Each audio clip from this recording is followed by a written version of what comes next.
Alhamdulillahilladzi khalaqal insana fi ahsani taqwim, tsumma radadnahu asfala safilin. Asyhadu an la ilaha illallah wahdahu la syarikalah wa asyhadu anna Muhammadan abduhu wa rasuluh la nabiyya ba'da.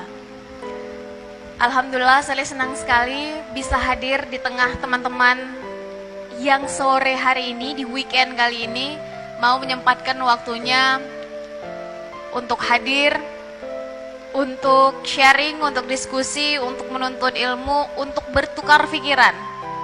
Karena banyaknya sekarang anak muda kalau weekend habisnya di mana? Di mall. Ada lagi nggak? Yang cowok? Bingung. Jadi hadirnya 200 orang, 300 orang yang sore ini berkumpul di sini tandanya sudah selected, tandanya sudah tersaring, sudah pilihan, sudah mau menyisihkan waktunya sekian jam untuk hadir di sini. Katanya kalau anak muda berkumpul, bawa masalah, sharing, diskusi, nanti pulangnya akan banyak ide baru, akan banyak pikiran baru, akan membawa semangat baru. Kuncinya satu, ada tukar pikiran saat forum itu terjadi. Jadi meskipun waktunya singkat, kita cuma punya 45 menit, semuanya kalau Sarlia ngomong nanti ketika pulang juga yang ingat hanya 20 menit saja. Nanti 20 menit kejeda sama makan, jeda sama tidur, jeda sholat, jeda buang air, yang ingat hanya tinggal 10 menit saja. Dari 10 menit, setelah ngobrol sama teman, ngechat atau tulis status, post yang akhirnya terimplementasi tinggal 5 menit saja. Jadi yang penting adalah singkat tapi fokus. Jadi mari kita manfaatkan waktu, semoga Sherly juga bisa fokus dan teman-teman juga bisa fokus. Silahkan nanti kita sama-sama diskusi, sharing. Kalau Sherly bisa jawab, Sherly akan jawab, tapi kalau Sherly tidak bisa jawab, Sherly akan bawa pulang. Sherly cari tahu, semoga lain kesempatan bisa Sherly jawab. Yang jelas, diberi sedikit gundakan di depan seperti ini bukan karena Sherly lebih pintar teman-teman, bukan karena ilmu Sherly lebih, bukan karena pengalaman Sherly lebih, bukan karena Sherly lebih pantas. Bisa jadi di sini banyak guru-guru Sherly, bisa jadi di sini banyak kakak-kakak orang tua yang lebih berpengalaman dari Sherly. Salam takzim Sherly, salam hormat. Tapi hanya sebagai bridging saja untuk di awal, sehingga nanti jika ada yang ingin bertanya, mungkin ada kawannya yang ingin menanggapi, tak ada masalah, silahkan. Yang saya hormati, teman-teman yang sudah menyelenggarakan acara, pihak Dewan Masjid, juga teman-teman. Yang jelas, yang besar tak saya sebut gelarnya, yang kecil pun tak saya sebut namanya. Orang tua kami dengan para tuahnya, guru-guru kami, ustadz, ustazah kami yang hadir di sini dengan berkalamullah dan berkitabullahnya. Anak muda dengan semangatnya. Masih pada semangat? Masih semangat? Baik. Hari ini kali pertama Sherly dikasih tema baper. Baper, bawa perubahan. Dan ini pasti berkaitan dengan anak muda. Karena di setiap perubahan pasti ada derap langkah anak muda. Dan ini teorinya sudah dari beribu-ribu tahun yang lalu. Rasulullah pernah bilang, tiang negara itu adalah pemuda-pemudinya. 1400 tahun yang lalu pun Sayyidina Ali pernah berkata, Syubanul yaum, rijalul ghad, rijalul yaum, imadul ghad. Dan perkataan ini juga diamini oleh para filsuf barat yang menyebutkan the youth of today are the leaders of tomorrow. Intinya sama, bahwa pemuda hari ini adalah pemimpin nanti di masa depan. Perkataan ini indah sekali dan dalam sekali. Jangan sampai kita balikkan menjadi pemuda hari ini adalah pecundang di masa depan. Kenapa pecundang? Karena kita tak melakukan apa-apa, kita tak membuat persiapan apapun. Malcolm X pernah berkata, teman-teman tahu Malcolm X? Seorang aktivis kemanusiaan dari Amerika Serikat berkulit hitam, yang sudah banyak peneliti sosial menyebutkan kalau ada presiden pertama sebelum Obama berkulit hitam di Amerika, maka Malcolm X yang paling pantas. Malcolm X memperjuangkan persamaan derajat kulit hitam dan putih, sehingga muncullah sampai sekarang undang-undang persamaan antara kulit hitam dan putih di Amerika. Dia pernah berkata seperti ini, "The future belongs to those who prepare for it today." Masa depan adalah milik mereka yang mau mempersiapkannya hari ini. Pertanyaannya adalah, apa yang sudah kita persiapkan? Bukan tentang kita lahir di mana, dengan kondisi sosial, ekonomi, keluarga seperti apa, dengan warna kulit seperti apa, dengan bentuk tubuh seperti apa, keluar dari rahim perempuan mana. Masa depan bukan ditentukan dari itu, tapi tentang kita mau mempersiapkannya dengan seperti apa. Sekarang kita, tadi katanya rata-rata di sini umurnya 20 ke atas, benar ya? Ada yang di bawah 20? Oh, ada juga. Waduh. Intinya adalah siapapun kita sekarang, berapapun umur kita, langsung bikin perencanaannya. 25 tahun lagi ingin jadi apa? Ingin mengambil kontribusi apa? Untuk diri, lingkungan, luaskan lagi, lingkungan yang lebih besar, bahkan kalau bisa bangsa, negara, dan agama. Mungkin kita berbeda, ada yang senang dunia pendidikan, silahkan mulai. Senang dunia kesehatan, silahkan mulai. Senang dunia teknologi, mulai. Senang dunia apa lagi? Sejarah, ambil bagiannya. Bahasa, budaya, silahkan ambil. Ekonomi, politik, silahkan. Tapi sekarang adalah zamannya anak muda. Bikin perencanaannya, 5 tahun pertama, apa yang akan dilakukan? 5 tahun kedua apa? 5 tahun ketiga apa? Breakdown. 5 tahun kepanjangan kak, breakdown lagi. Dalam 5 tahun, 1 tahun pertama saya akan selesai dengan ego saya sendiri. 2 tahun kedua, saya akan menemukan setidaknya 3 mentor. Dalam tahun ketiga, setidaknya sudah mulai karya saya dalam dunia pendidikan misalnya. Tahun keempat, saya sudah mulai tentukan apa targetnya. Sehingga tahun-tahun berikutnya kita tahu bahwa kita on the track. Sehingga hanya ada 4 kualitas manusia teman-teman. Pertama adalah mereka yang pesimis. Tanyakan satu pertanyaan pada manusia jenis ini, jawabannya selalu dimulai dengan kata, ah. Buat teman-teman yang masih kuliah, ingin lulus kuliah berapa tahun? Ah, itu nanti sajalah dipikir. Yang penting sekarang saya kuliah dulu, senang-senang dulu. Masalah nanti lulus berapa tahun itu urusan belakangan. Mau mulai punya usaha sendiri, umur berapa? Ah, itu punya mereka yang sudah punya modal. Punya usaha itu adalah saat saya nanti sudah selesai masalah pekerjaan, investor juga sudah ketemu, ide juga sudah dapat, baru saya mulai. Kalau sekarang mah saya apa tuh? Selalu memandang kecil, melihat diri dari sisi negatif. Tipikal manusia kedua adalah mereka yang realistis.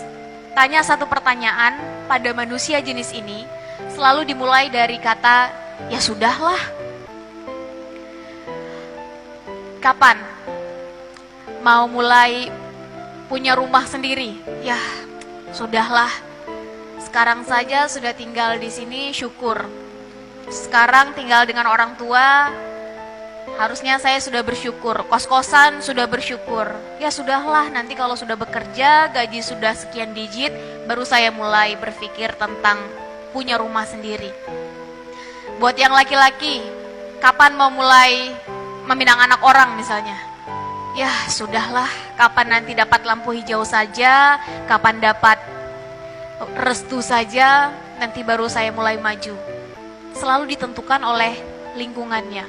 Tipikal manusia realistis nyaris akan berhenti dengan 3 kata. Apa kata orang? Dia dibentuk oleh lingkungan, bukan dia yang membentuk lingkungannya. Dia dibentuk dari apa kata orang terhadapnya, bukan dia yang akan membentuk orang akan berkata apa. Dia akan selalu termakan pada narasi orang, bukan dia yang membuatkan narasi untuk orang. Tipikal manusia yang ketiga adalah mereka yang optimis, naik 1 tingkat. Tanyakan satu pertanyaan pada manusia jenis ini, jawabannya selalu dilihat dari sudut pandang positif. Bagaimana nanti melihat Indonesia tahun 2045? Sekarang tahun 2019 saya melihat Indonesia dalam kondisi A, B, C. Tapi 2045 nanti saya ingin melihat Indonesia sebut X, Y, Z. Dan saya akan mengambil kontribusi di bidang MNO. Dia selalu melihat dari sudut pandang positif.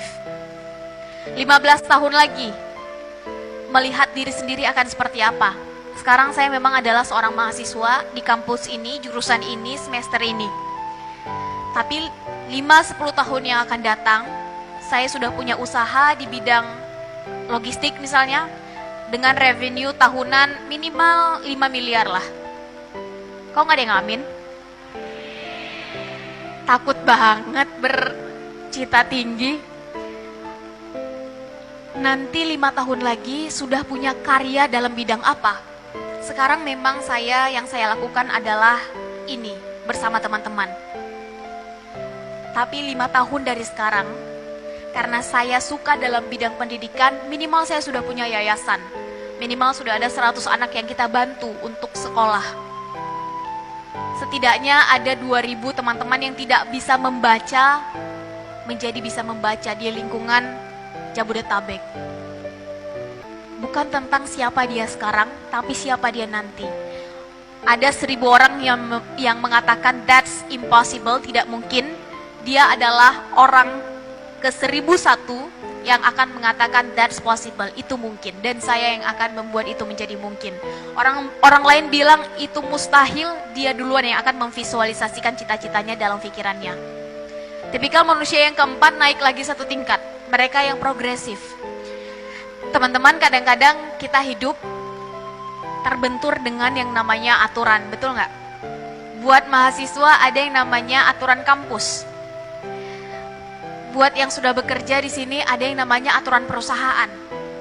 Nanti kalau sudah selesai, mungkin punya usaha sendiri, sebagai warga negara pun ada namanya aturan negara.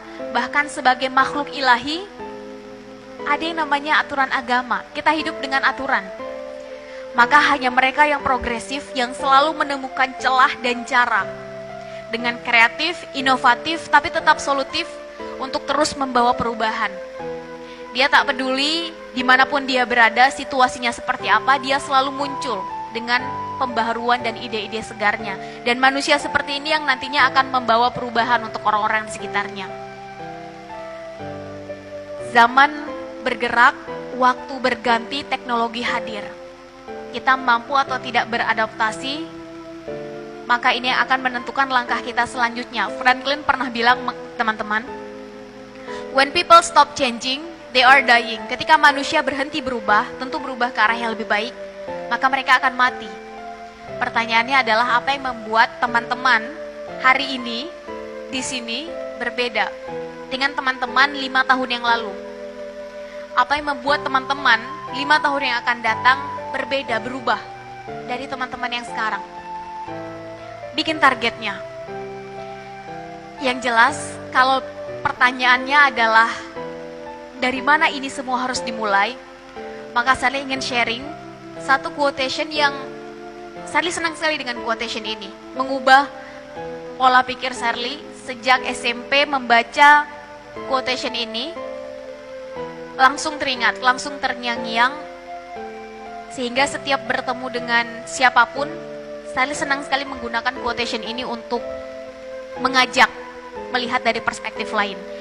Seorang Perdana Menteri perempuan pertama Inggris, ada yang ingat? Margaret Thatcher pernah mengatakan, watch your thought, for they become your words. Watch your words, for they become your actions. Watch your actions, for they become your habits. Watch your habits, for they become your character. Watch your character, for they become your destiny. In other words, what you think, you become. Perhatikan apa yang kita pikirkan, karena itu akan keluar menjadi ucapan, menjadi kata-kata. Perhatikan apa yang kita ucapkan, karena itu akan keluar menjadi tindakan, menjadi actions. Perhatikan apa yang kita lakukan, karena ketika itu diulang-ulang terus, dia akan menjadi habits, kebiasaan. Perhatikan kebiasaan kita mulai dari mata terbuka sampai tertutup lagi, karena dia akan menjadi karakter. Perhatikan karakter kita, karena demikianlah takdir kita. Dengan kata lain, apa yang kita pikirkan, demikian takdir kita. Urusan kun fayakun adalah urusan yang maha kuasa. Urusan kita adalah berusaha, berikhtiar semaksimal mungkin. Ditanya perubahan terbesar dimulai dari mana? Dimulai dari mindset kita sendiri. Jangan salahkan mereka yang membiasakan dirinya satu hari minimal 1 juz atau satu hari minimal 1 halaman Al-Quran, terbiasa menjadi habits, menjadi karakter. Kalau belum baca Quran rasanya belum lengkap. Alhasil takdir mereka menjadi hafiz-hafizah. Mereka sudah terbiasa dengan itu. Jangan salahkan mereka yang dari kecil terbiasa melihat kesempatan, kemudian melihat bagaimana kesempatan itu bisa dimonetize, diuangkan, terbiasa membaca majalah Forbes misalnya, menjadi habits, menjadi karakter, selalu melihat peluang di tengah situasi sekarang. Alhasil mereka menjadi pengusaha, entrepreneur. Jangan salahkan mereka yang terbiasa bacaannya dari dulu tempo, satu hari minimal 10 koran dibaca, mengikuti current issue sekarang apa, terbiasa mengikuti, berdebat, jadi karakter, mereka menjadi politikus. Bagaimana habits kita akan terbentuk dan arahnya akan ke sana. Pertanyaannya selama ini mindset kita diisi dengan nutrisi seperti apa? Apa yang kita baca, apa yang kita lihat, apa yang kita dengar, apa yang kita serap. Sebuah penelitian sosial menyebutkan teman-teman, Indonesia ditempatkan pada negara 3 besar paling aktif sosial media. Pertama kita paling aktif Twitter, kedua Facebook, ketiga pelan-pelan sekarang naik Instagram.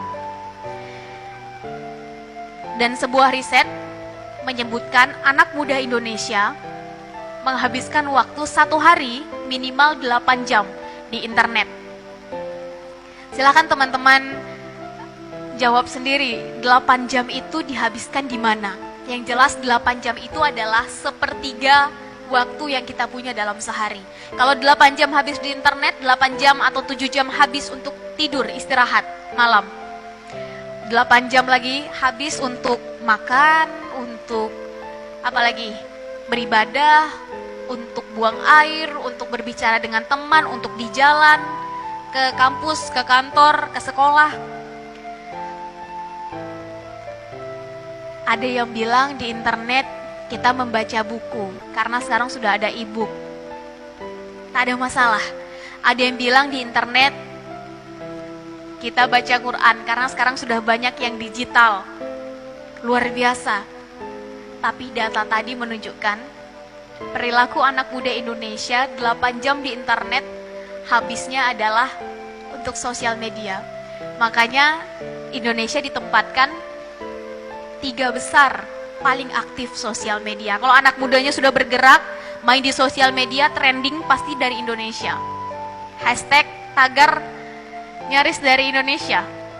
Karena apa? Karena memang di situ anak muda Indonesia menghabiskan paling banyak waktunya. Pertanyaannya adalah, kita belajar dari apa yang kita lihat, kita belajar dari apa yang kita baca dan kita dengar. Lebih banyak mana kita melihat yang positif atau negatif?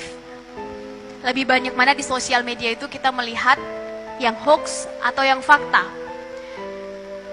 Yang faedah atau yang unfaedah? Yang jelas jangan salahkan hoax terlalu banyak di sosial media kalau kita anak muda tak melakukan apa-apa untuk membuat konten-konten positif, inspiratif, menekan mundur hoax tadi. Jangan salahkan terlalu banyak yang menjadi trending di YouTube adalah konten-konten unfaedah. Kalau kita anak mudanya tak melakukan apa-apa untuk menghasilkan konten yang lebih berfaedah, menekan mundur konten yang unfaedah tadi.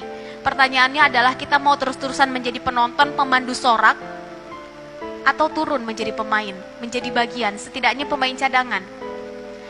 Mari tak lagi menjadi anak muda yang eksklusif. Mari buka mata, buka pikiran, buka diri.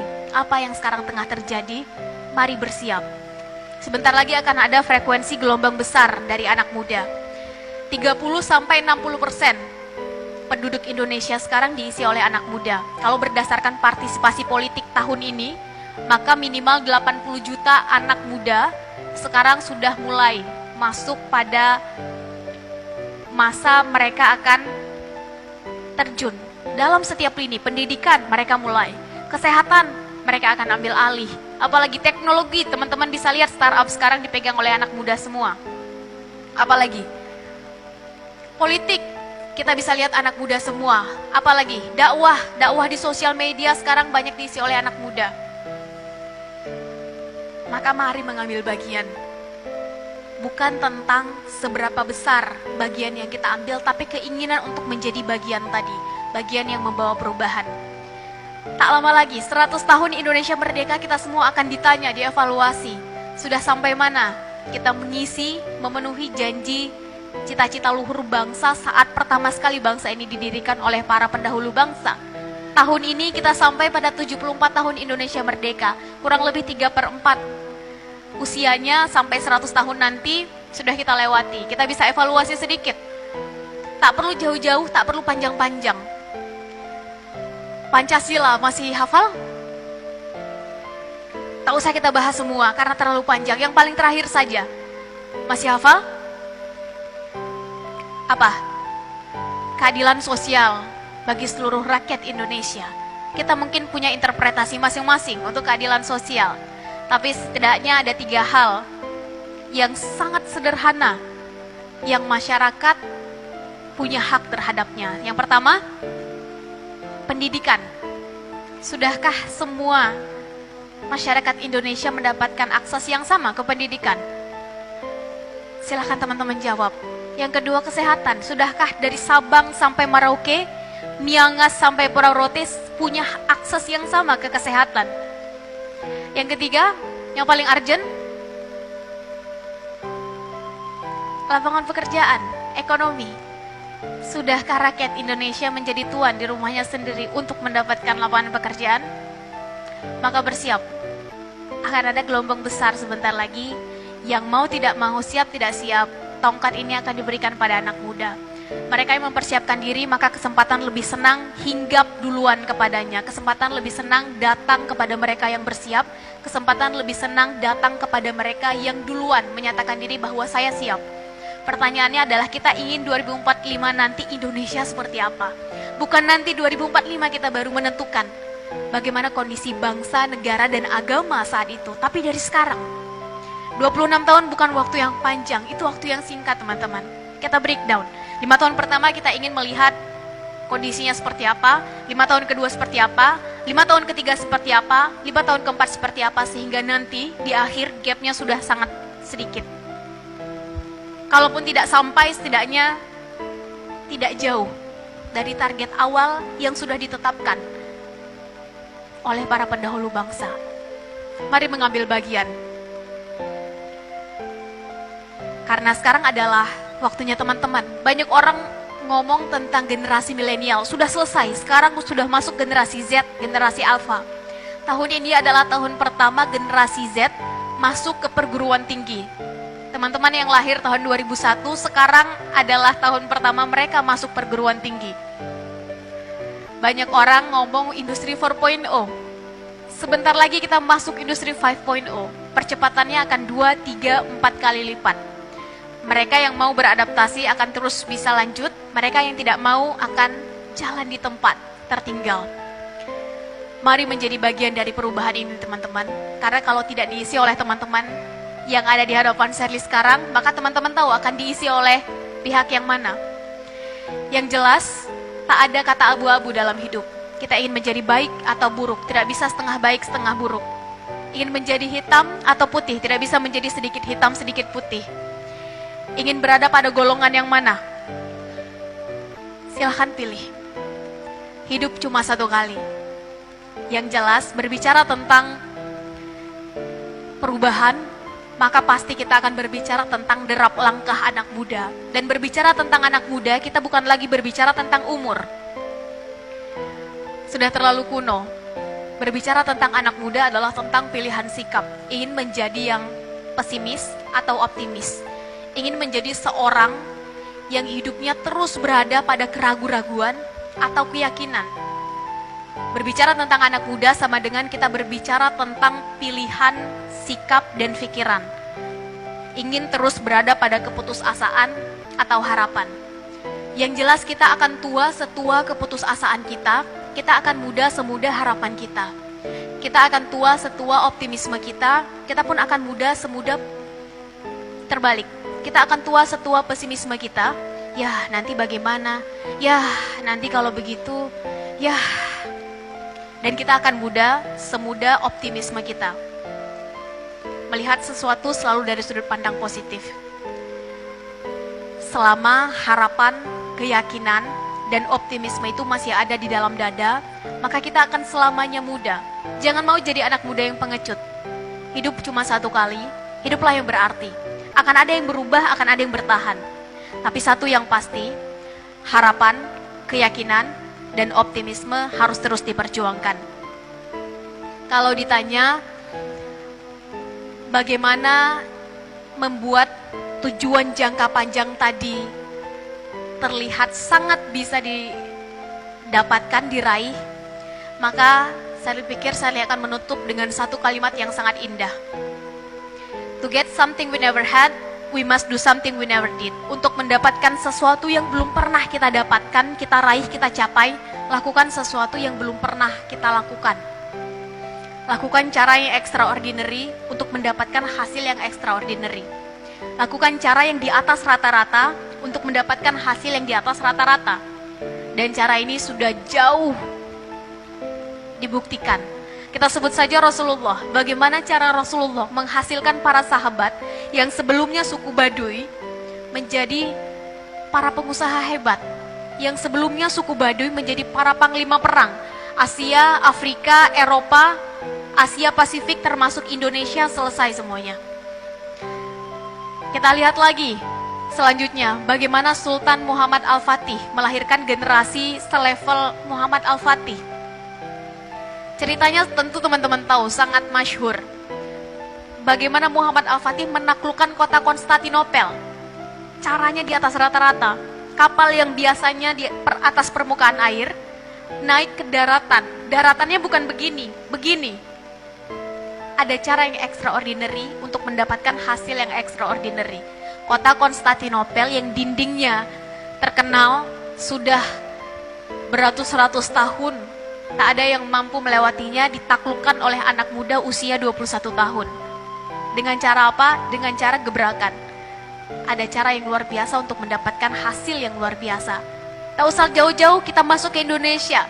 Bagaimana Hos Cokro Aminoto menghasilkan generasi selevel Soekarno, Hatta, dan kawan-kawannya. Sehingga untuk pertama sekalinya Indonesia mendeklarasikan diri menjadi bangsa yang merdeka. Kita naik lagi ke atas. Turki, bagaimana Said Nursi menghasilkan generasi seperti Erbakan dilanjutkan oleh Erdogan. Yang mau tidak mau, suka tidak suka, ada perubahan besar yang terjadi saat Erdogan memimpin di Turki. Maka apa yang selama ini kita lakukan? Pastikan selalu kita update, naik, dan kita upgrade. Sehingga kita bukan manusia yang jalan di tempat, kita wajar, kita pantas mendapatkan hasil yang rata-rata. Hanya ada 4 kualitas anak muda. 1, be a good one. Jadi yang baik. Tak perlu membandingkan diri dengan orang lain, karena standarnya sudah pasti beda. Ketika kesempatan datang, berikan yang terbaik. Versi teman-teman, jadikan itu batu pondasi awal. Ini adalah baik versi kita. Is a good one enough? That's not enough. Ada 200 orang yang hadir di sini. Apa yang membuat teman-teman berbeda? Dengan ratus ribuan anak muda se-Jabodetabek yang sekarang hari ini juga melakukan hal yang sama. Menuntut ilmu, menurunkan ego, mencari jati diri, mencari mentor, dan lain-lain. Maka pastikan teman-teman menjadi yang lebih baik. Be a better one. Berapa buku yang tadi pagi dibaca, berapa halaman, berapa paragraf. Kalau hari ini 1 halaman, pastikan besok sudah 2. Kalau besok 2, pastikan besok sudah 4. Kalau menyelesaikan 1 buku butuh waktu 4 bulan, pastikan bulan kelima sudah tinggal 2. Berapa target buku selesai dalam 1 tahun? Kak, sekarang buku udah gak zamannya lagi, udah kuno. Silahkan, pindah. Senangnya adalah audiovisual kak sekarang, silahkan. Tontonan YouTube TED Talks misalnya. Berapa video selesai 1 hari? Silahkan diganti. Kak, sekarang itu udah makan waktu, nggak zamannya lagi. Senangnya apa? tips dan trik. Berapa tips dan trik yang bermanfaat yang sudah bisa diimplementasikan. Pastikan hari ini lebih baik dari kemarin, besok lebih baik dari hari ini. Toh demikian sunatullah agama kita. Is a better one enough? That's not enough. Hanya mereka yang bisa lolos dari seleksi alam. Mereka yang terbaik di bidangnya yang akan muncul nantinya. Pastikan teman-teman adalah yang terbaik di bidangnya. Jangan mau jadi kualitas mediocre, rata-rata. Maju salah, mundur pun salah. Jadi yang terbaik, be the best one. Silahkan pilih bidangnya apa, tentu kita punya keilmuan dan bidang yang berbeda. Justru perbedaan itu yang membuat kita kaya. Tapi pastikan kita sudah tentukan tujuan jangka panjangnya apa, visi jangka panjangnya apa. Miliki tujuan dalam hidup teman-teman. Mereka yang tak punya tujuan hidupnya akan bekerja untuk orang lain, memenuhi tujuan hidup orang lain. Miliki visi dalam hidup. Mereka yang tak punya visi hidupnya akan bekerja untuk orang lain, memenuhi visi hidup orang lain. Syukur kalau visi dan tujuan hidupnya sama, searah, sewarna. Sama dengan kita memperjuangkan apa yang sebetulnya ada di dalam diri kita juga. Bagaimana kalau tidak? Kita menghabiskan waktu yang hanya satu kali umur kita untuk menghidupi visi hidup orang lain, bukan visi hidup kita. Is the best one enough? That's not enough. Kita terbaik di bidang kita tidak cukup. Pastikan kita menjadi the excellent one, yang sempurna di bidang kita. Bukan sempurna tanpa cacat, tapi dengan kemampuan, keahlian, keterbaikan ilmu kita pada diri kita, mampu menularkan kebermanfaatan untuk orang-orang di sekitarnya, mampu melebarkan sayap kebermanfaatan untuk orang-orang sekitarnya, sehingga sempurna. Keilmuan kita bukan hanya untuk diri kita sendiri, tapi untuk lingkungan sekitar. Yang jelas, sejarah bukan hanya mencatat mereka yang punya uang banyak. Sejarah bukan hanya mencatat mereka yang punya paras cantik, wajah tampan. Sejarah juga mencatat dan lebih senang mencatat mereka yang hidupnya bisa memberi kebermanfaatan kepada orang lain. Sebut sekarang siapa manusia paling berpengaruh di dunia sekarang? Semua yang pegang HP pasti tahu. Siapa? Di belakang ada yang nyebut Bill Gates. Kita tidak usah ngomong kekayaannya seberapa banyak, tapi dia punya Bill Gates Foundation. Siapa lagi? Siapa? Oke, kita masuk ke Indonesia. Salah satu bapak pendidikan di Indonesia yang baru saja meninggal, almarhum Habibie.